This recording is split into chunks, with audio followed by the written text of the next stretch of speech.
Calls for President Cyril Ramaphosa to step aside are mounting. The latest is from ANC veteran Mavuso Msimang. He says Ramaphosa must step aside pending investigations into the Phala-Phala Farm in Limpopo. Currently, the president and his office have chosen not to comment on the matter, saying they would rather allow relevant law enforcement agencies to investigate.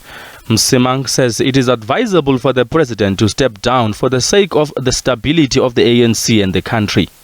If the public is not satisfied with what he says, I think the good thing for the sake of the country and for his own sake would be to say, while this investigation takes place, I will step aside. As long as there is a lack of satisfaction about the answer that he has given, he really owes it to both the ANC and the country to step aside and allow this thing to be fully investigated. Meanwhile, President Cyril Ramaphosa has welcomed the judgment of the Johannesburg High Court on the Marikana Miners case.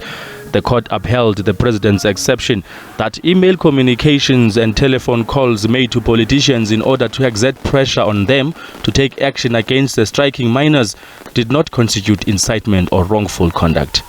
In having applied his mind to the judgment, President Ramaphosa welcomes the judgment of the High Court, which held that the plaintiff's particulars of claim were legally flawed in a series of respects. The High Court agreed with the president's arguments and held that the plaintiffs had not established that the president bore any legal duty in relation to the Marikana tragedy.